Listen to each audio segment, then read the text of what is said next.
Your support helps us bring you programs you love. Go to wyomingpbs.org, click on Support, and become a sustaining member or an annual member. It's easy and secure. Thank you. Main Street, Wyoming is made possible by Kennecott Energy Company, proud to be a part of Wyoming's future in the coal and uranium industries, which includes exploration, mining, and production. And the Wyoming Council for the Humanities, enriching lives of Wyoming people through the study of Wyoming history, values, and ideas. Imagine a cell 6 feet wide, 8 feet deep, and 8 feet high. If you'd stolen a horse in 1873, that would have been your home at the Wyoming Territorial Prison. Join us on Main Street, Wyoming, when we travel back in time to learn about the circumstances and people who did time for their crimes at the Territorial Prison.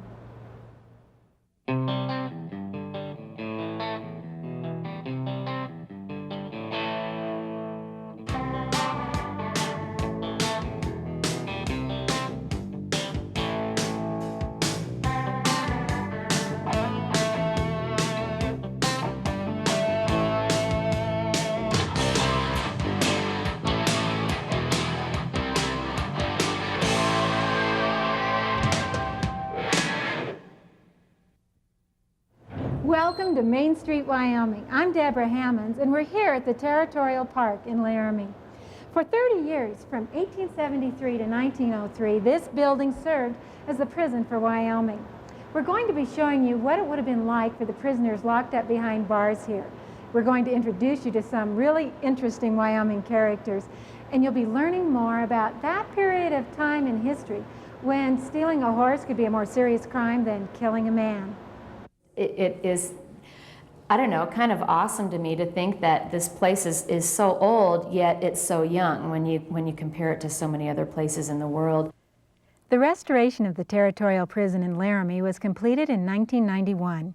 I remember one of the first summer that we opened, a man was on a guided tour and he was coming around one of the corners, and all of a sudden he looks up and his mouth drops, and the tour guide wants to make sure he's okay, and he's like, "That's my father." And his father we have pictures downstairs of different prisoners that were here on the walls, and this guy was probably in his, I don't know, 70s maybe, and that was his father. The truth is, Wyoming's history as a territory and a state isn't very long. And just a couple of generations ago, Wyoming was quite a different place.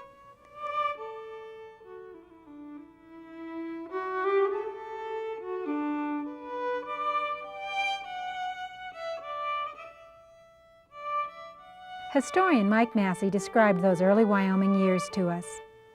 Okay, I think in its early days, Wyoming was pretty well wide open, and so you definitely had a lawless element here. When the railroad first came through, you had Hell on Wheels town, or end-of-track towns popping up all along the southern corridor. And they were towns filled with railroad workers, but also with people who were one step beyond the law. And so there was a great deal of crime at that particular time. The railroad left by 1869. Many of the people remained behind, worked for the railroad, or quite frankly were unemployed, or were drifters, or were people were coming to communities and just beginning to settle down. So by 1873, it was still quite a volatile time, and you had the full range of crimes at that particular time, I think, all the way from murder and assault to robbery and cattle thefts and embezzlement, and certainly crime related to prostitution. There was crime related to ethnicity at that particular time too. So just about all of those folks could have wound up here in the Territorial Prison. In the early days, if they stole a horse, that was a major crime. I asked my husband why. Elnora Frye researched and wrote the Atlas of Wyoming Outlaws at the Territorial Penitentiary. It was their livelihood to steal a guy's horse. That was a major thing. And to commit murder, I found that everybody packed a gun. So many times they would plead self-defense and get away with it. But one of the first things that the communities did was to crack down on the crime. And that led to many interesting results. That certainly led right here in Laramie to the formation of the first woman jury. It was both men and women sitting on the jury, but it was the first time that women anywhere in the country had ever served on a jury, and that was because the judges here just simply could no longer trust the men to pass sentences and to crack down on the criminals that they were bringing in front of them. It led to other interesting results too. So at that time, indeed, the establishment of law and order was a critical first step to the formation of the communities. Elnora's Atlas of Outlaws at the Territorial Penitentiary shows the prisoners were as varied as their crimes. This is Clem and Eugene's brother. At Evanston, he was arrested and convicted for putting horses on the railroad track. So the trains would hit him and they could sue the railroad and get funds. He and another fellow did that. So that wasn't very nice. Not very good. So what kind of punishment did he get for that then? I can't remember. But it's in your book. It's in the book. Of course, the severest punishment was to be sent to the Territorial Prison. It was not a good place to be at that time. In fact, if you go through the Territorial Prison today, you see it probably at its absolute very best.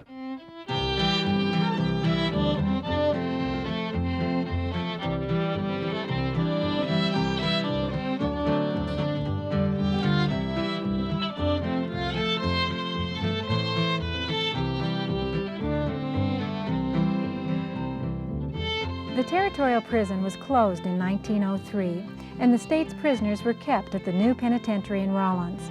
The facility in Laramie was put to use by the University of Wyoming for its experimental stock farm. The prison became a barn.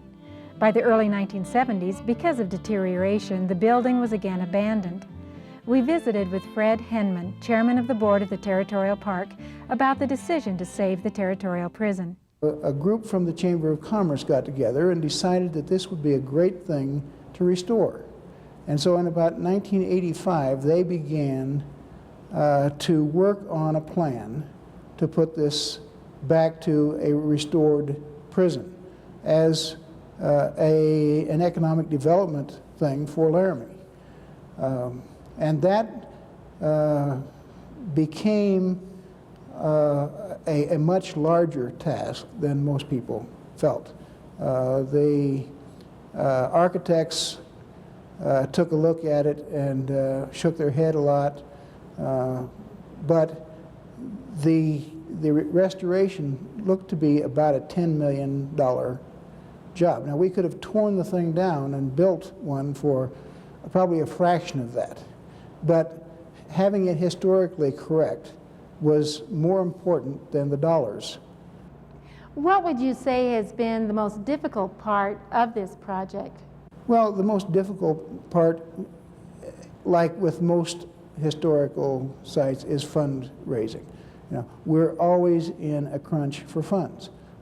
In addition to the prison building itself, the park has an old frontier town, the National U.S. Marshals Museum, and the Horse Barn Dinner Theater. Our journey today, however, is taking us inside the prison with tour guide Jim Vander Hooven.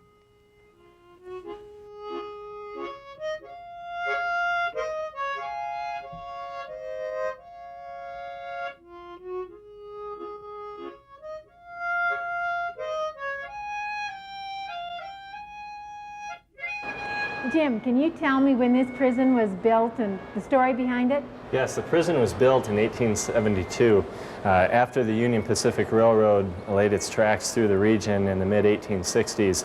The population started to grow in this region, and Fort Sanders, which was a military post just southwest of town, didn't have enough room for all of the outlaws that started to come along with the population growth.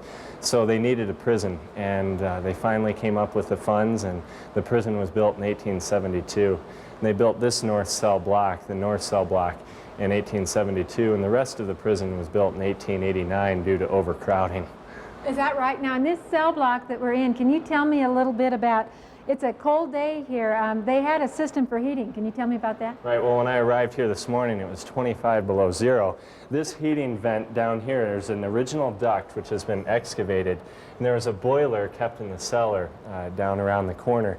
And the heat would have flowed through this duct, up through these small little holes in the brick wall, up through these vents, and then into the cells. It was not a very effective heating system. In fact, the very best would be 20 to 25 degrees warmer than the outside temperature. So on a day like today, it would have been 0 degrees inside of the prison. Very cold for the prisoners. What was their daily life like? What time did they start in the morning?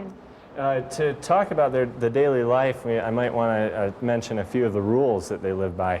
The prisoners had to awaken by 5 a.m. During the weekdays, and they were allowed to sleep in until 7 a.m. on Sundays. The prisoners would work most of the day for one reason, to keep them busy, and also to try to make the prison some money. It was one of the main sources of income for the prisoners, for the prison, to have the prisoners working. They had a broom factory, they did candle making, taxidermy. One of the prisoners, Julius Greenwald, started a cigar factory while he was here. The prisoners really did things that they were skilled at doing because, as I said, it keeps them busy, it keeps them out of the guards' hands, and then also it will be a source of income for the prison. Some of the other things, the prisoners were never allowed to speak with one another, not even when they were inside of their cells. Must have been very difficult to enforce, however, it was one of the rules. The only time they could ever speak is if they were doing their work, and their speaking had to be related to the work that they were doing. what kind of punishment did they have for them once they were in here if they broke the rules? Well, one form would have been solitary confinement. It was a cell, a very small cell, completely dark, and that would have been one form. We do have one prisoner who has written documentation that he was strapped to the boiler down in the cellar. It sounds pretty brutal. Some of the prisoners were handcuffed to their cell doors. The south cell block has little slots that we believe they may have been handcuffed to those. Those were some of the main forms of punishment. Now you were showing us over here in a place in the heating system that when they excavated here they found a number of artifacts. Right. Right. The artifacts were found, from what I believe, the artifacts were found when the livestock farm came in here after the prison was closed. They tore out the cell blocks for the livestock farm, and when they did that they found artifacts such as letters and picks. Perhaps the prisoners were trying to escape. Far be it for me to guess that, but no, they found some things like that in those vents. What was the escape record here? Were they able to keep people contained? Or? They had a pretty poor escape record. Many prisoners did escape. One, for example, would be Kinch McKinney, whose picture is behind me here.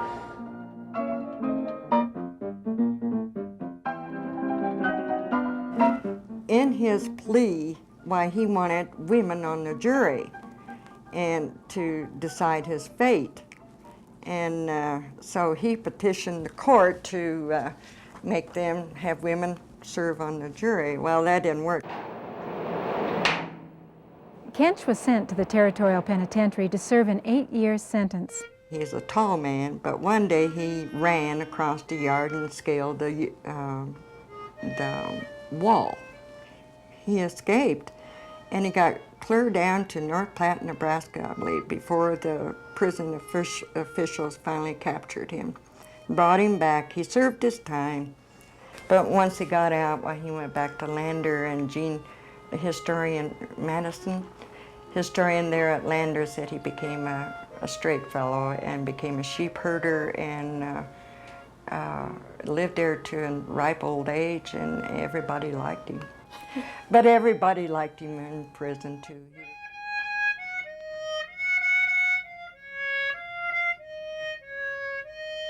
Well, when you give these tours, what's the most frequently asked question that you have? Which cell was Butch Cassidy's? Oh, well, which cell was Butch Cassidy? Unfortunately, well, first of all, it's a great fact. I love the fact that Butch Cassidy was here. He was here for a year and a half. Unfortunately, we can't say that this cell was Butch Cassidy's, and the reason for that is they rotated their prisoners often. About every 2 to 3 weeks they would move prisoners from cell to cell. They didn't want them to get too comfortable inside of their cells. In case they were up to anything, any type of escape plan, they would throw a wrench into that by moving them into another cell. So in the year and a half that Butch Cassidy was here, he could have been in maybe 20 cells. We just don't know. And also the records on that aspect of which cell particular people were in were not kept very well. So unfortunately we don't have the answer for that. I kind of like answering that by saying this whole place was Butch Cassidy's home. I mean, to know that we were one of the only prisons, if not the only prison that housed Butch Cassidy, it's to me one of the neatest facts of the prison. Well, let's go look at one of the actual cells. Okay. These were the original cells. How many of these were there? Of the cells like this, there are 42 in each of the cell blocks. All of this had to be rebuilt after the livestock years because they brought in their stalls for their animals. But there are 42 cells in this cell block, 21 on each side. And there are many times when there would have been 2 prisoners in each one of these cells. Very, very tight quarters. And these cells right here measure 6 by 6 by 8. So for 2 prisoners serving time in here with that rule where they're never allowed to speak with one another would have been pretty tight and pretty difficult to live. The other cell block, the south cell blocks, the cells are even smaller, 1 foot in each direction smaller than this. So these people were living it up. Now, what would have been held in here? I see you have a hammock. Now, would that have been here? Yes, some of the cells had hammocks, others had beds. When there were 2 prisoners, they would have bunked the beds if they could afford that. They also had a night table here with a chamber pot that the prisoners would have had to use instead of a restroom. What about the lighting situation? Did they have anything? There was no artificial light at all. Most of the cells, the only way they were lit were what came through the window. Some of the well-behaved prisoners would have gotten candles, but that wouldn't have happened very often. It would have been rather teasing to some of the prisoners because they spent most of their days making candles, and then they couldn't have used them in their cells. So it would have been almost a form of another punishment. Now, we're here on the first floor, but there are 3 stories of cell blocks here. Was there any difference in terms of which prisoners were put on which level? Yes, there was. The prisoners who were well behaved, or the prisoners who had the longest tenure inside of the prison, would have been held higher up. It would have been warmer up there. The cells, with the way that hot air rises, the cells up top would have been warmer than down here. What about, did anybody die while they were here at the prison? Amazingly, only 2 prisoners, according to the written records, died while being prisoners at the prison. One was Julius Greenwald. Julius died of a heart attack inside of his cell. The other died of leprosy, and he was kept in his own shack behind the prison. When he died, they did burn the shack down. Some people, though it hasn't been proven, believe that he was inside of that shack when they burned it down. We do know that he was buried somewhere here on the grounds. We're just not sure where. What about, have I heard things about ghosts? Some people have had experiences of ghosts, seeing ghosts. Many people believe that, and they attribute that to Julius Greenwald because he was the only prisoner who died inside of the prison walls. There were 2 people who were taking a tour one of the first years that the prison was open, and they did believe that they saw something, and they both were separate when they saw it, and then later on they were able to connect stories. So I personally haven't seen anything, but at the same time I spend a lot of time inside of the prison, so I'm not about to discount any stories. Yeah, let's get out of this room.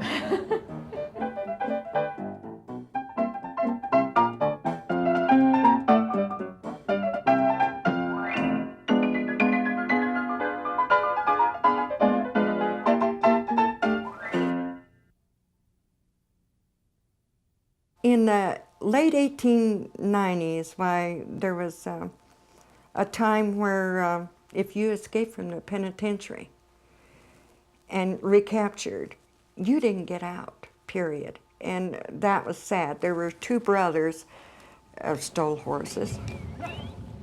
There were a lot of kids here. But anyway, they stole horses and got sentenced, and I think they had 1 year sentence. One of the boys escaped with another person, older fellow, I think, and the brother did not. Now, the brother that didn't escape, why, he had the year and got out. But that boy that did escape and recaptured, he stayed there until 1935, I believe, until he was a very old man. And they did not look on escaping. I mean, that was the policy.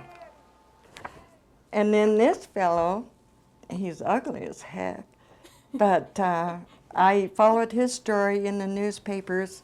He would steal horses from Lander, like 300 in a bunch.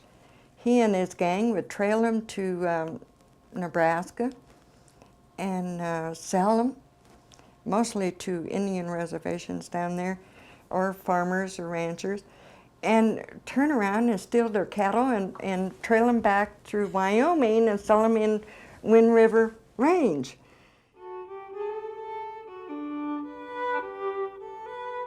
I think the women that served time were hard luck women, and it's sad that they had to go to prison because shoplifting today is not considered a felony, where in those days it was. So some of the women had a hard time.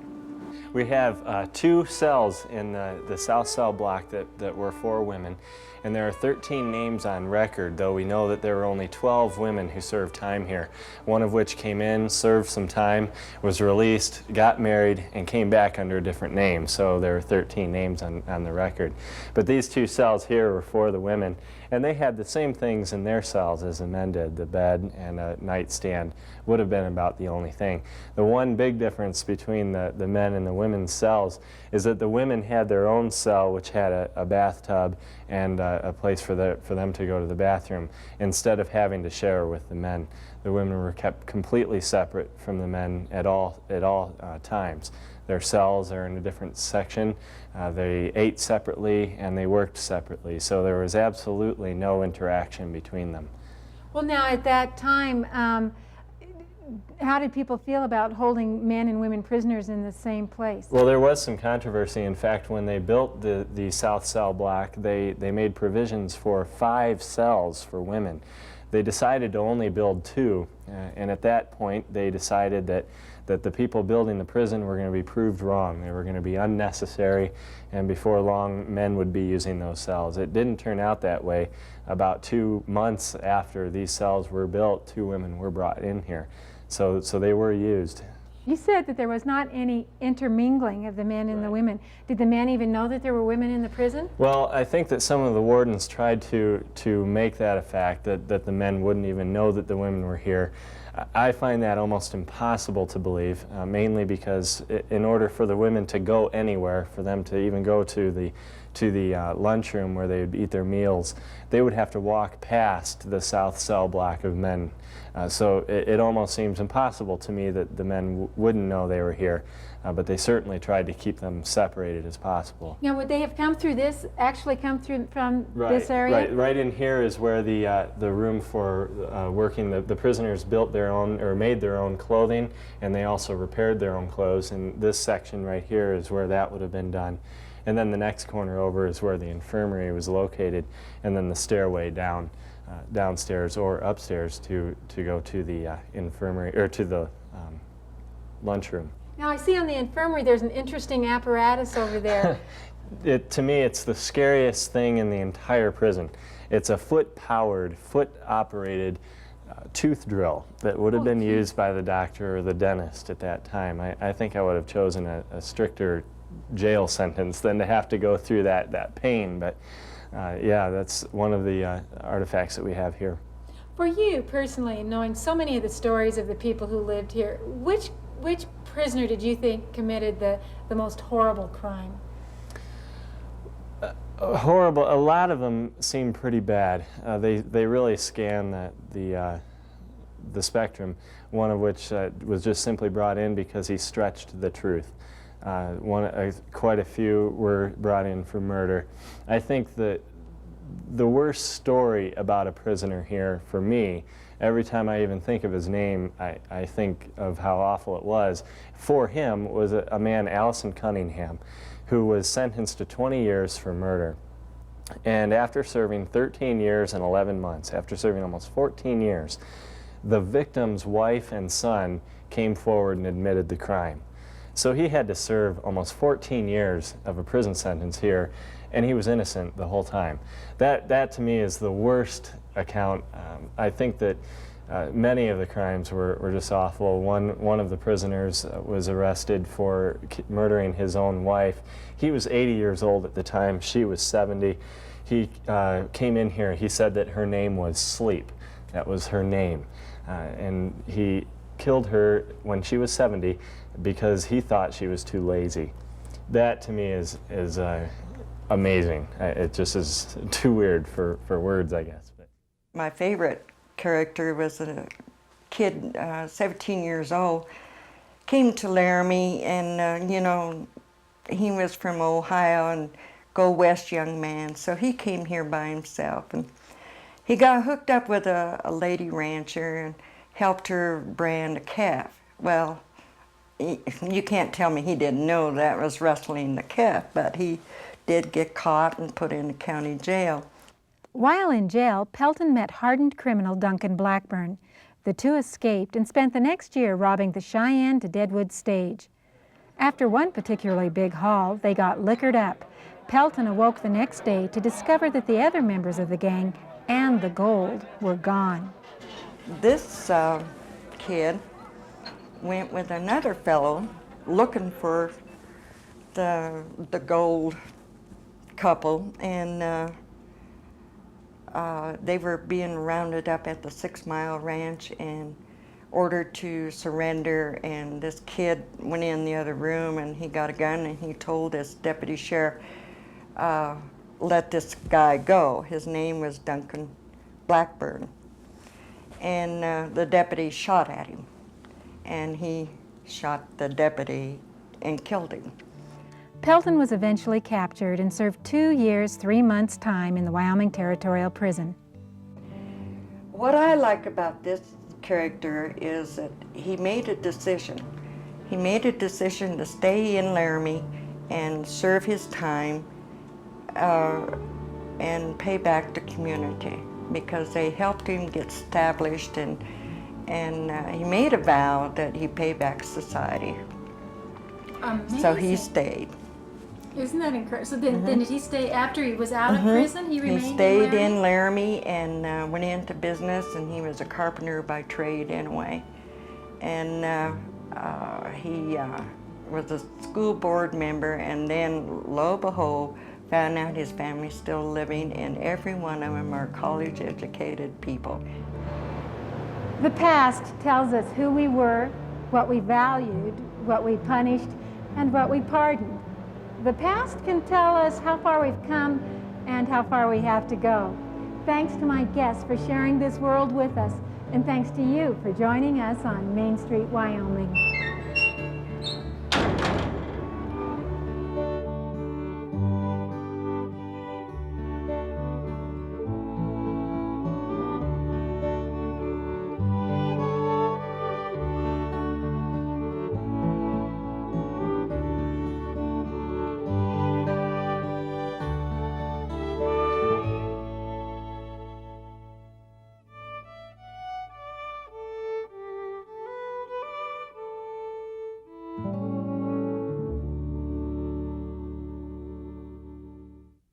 For a copy of this or any Main Street Wyoming, send a check or money order to Wyoming Public Television or call us at 1-800-495-9788. Please include the subject or broadcast date of the program. The cost of each VHS tape is $20. We accept Visa, MasterCard, and Discover. Main Street, Wyoming is made possible by Kennecott Energy Company, proud to be a part of Wyoming's future in the coal and uranium industries, which includes exploration, mining, and production. And the Wyoming Council for the Humanities, enriching lives of Wyoming people through the study of Wyoming history, values, and ideas.